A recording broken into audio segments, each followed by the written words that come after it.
Good morning, Tuesday, June 1st, 2010. I'm Dave, daveinthemorning.com. Welcome. We have very much to cover today. Very many important stories. Israel attacked a boat. The Korean Peninsula is still in the news. Oil is still spewing. The economy's in an uproar. Wow. I am not going to talk about any of that today. I'm going to talk about something very gay. I'm going to talk about the repeal of Don't Ask, Don't Tell, which is a policy put in place in 1993 by the Clinton administration that says you can be gay in the military, but we can't find out that you're gay. Prior to 1993, you couldn't be gay and serve your country in the military. From 1993 till now, you can be gay, we just can't find out that you're gay. And it looks like the repeal is going to happen. Congress voted to repeal Don't Ask, Don't Tell. The Senate Armed Forces Committee voted to repeal Don't Ask, Don't Tell on condition that after a military review that happens to, on condition that a military review concurs that it's okay to repeal Don't Ask, Don't Tell. That review will be completed in December. And then the top civilian officials and the Joint Chiefs will sign off on it, and Don't Ask, Don't Tell will be repealed. And you'll be able to be gay in the military. And be open. Because there's gays in the military now, and there were gays in the military before Don't Ask, Don't Tell. People compare this to the integration of blacks into the military and women into combat roles. I think both of those comparisons are inaccurate because there have always been gays in the military. Blacks were not integrated, so it was a first, and women weren't in combat roles, so that was a first. There have always been gays. We just didn't know about it. Well, that's not even true. That's not even true. You knew they were gay, right, guys? I mean, I knew there were gay guys in the military with me. You knew it too. That guy in the foxhole next to you, he might be gay. That guy in the chow hall next to you, he could very well be gay. Heck, you could be gay. No one really cares. Nobody's ever really cared. Unless you're a really annoying type of guy, and then people get upset about it. But for the most part, not so much. Not so much. It will be interesting to see how the military deals with this. You know, when they integrated blacks, they looked for black heroes. When they integrated women into the military, they looked for women to be heroes. Women to be successful fighter pilots, women to be successful fill in a blank. Will they now take the gay guys and women and say, you know what? We have a chance to show that this gay person is just as good a soldier, just as good a sailor as these straight people. We already know that. We know that. You don't need to show us. So please don't do that. Please don't put people's lives please don't put people's lives in danger to try to make a political point. Don't do it. You did it with blacks, you did it with women. Don't do it with gay people. Don't do it. All right? I mean, what I mean by putting people's lives in danger is this. When they said women could fly combat aircraft, there was a gal named Kara Holgren who went through the F-14 program. Now, her instructors didn't think she was doing great, and she probably was not. And they said, no, no, no. But pressure from Washington said, hey, push this gal through. So they did.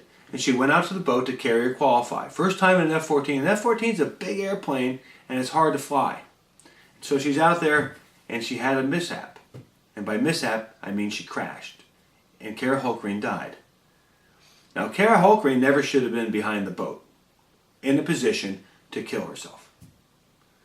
But because of pressure from Washington, they wanted a woman hero. They wanted a woman combat pilot. She died. Now, since that tragic mishap, there have been lots of women who have made it through different combat airplanes to fly successfully and excel in combat. So women were always able to do it. It's just that that one woman didn't have the particular skill set at that time to succeed. Her instructors knew it, and they said so, but they were told to shut up and color. Now, I don't necessarily think that's going to happen with the gay thing, just because, like I said earlier, they've been there all along. But I would not be surprised if you see gay activists push for successful gays in the military. It's something that won't be good. It wasn't good with blacks, it wasn't good with women, and it won't be good with gays. So, be on the lookout for that. The other issue with the gays in the military coming out in the open is, and what kind of concessions do you make to their lifestyle as a military? In other words, do you let gay people now live together? So, two gay people say, hey, we want to live together, can we get a house? And do we get to share it? I don't know the answer to that. I just don't. I haven't read anything on it, and I don't know how the federal government's going to stand on gay cohabitation in the military. It's an issue. And let's say that there's gay adoption in the military, and there's gay this and gay, I don't know. And I don't know if it'll be the exception or the rule. Again, I don't think there's a huge percentage of gay people in the military. And on a note about the vote, it looks at first glance that it was almost along party lines. The Democrats voted in favor of the bill, and the Republicans voted against the bill. It's interesting because it was a defense appropriations bill for 2011, and they attached it as a rider. And usually it's a much more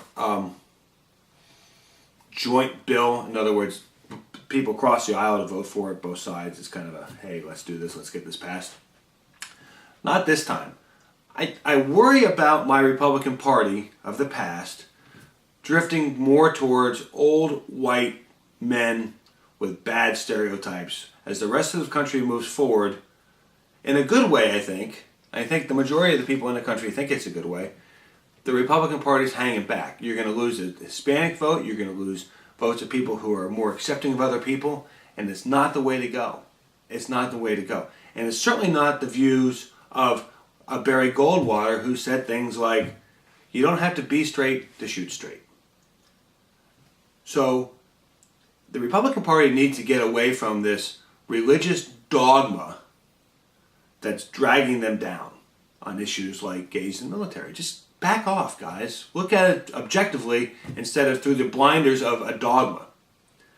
The military is short qualified people. It is. The reason I think they let women in the military in the first place, they didn't have enough qualified people to do the roles that they needed filled by men. They couldn't fill the roles with just men, so they let women in. Well, guess what? They're having a hard time with recruiting right now. If they can squeeze a couple more recruits into the military by allowing gays to come in, then they're going to do that. They will. They're just going to do it. So come on in for the win, guys. Come on in. The country's changing. You need to change with it. It's really bumming the rest of us out that you're stuck in the past. Hey, you don't want to be the party of always saying no, and that's what you've turned into. So come on, Republican Party. Get with it. I'm Dave, DaveInTheMorning.com. Have a great Tuesday. We'll see you tomorrow.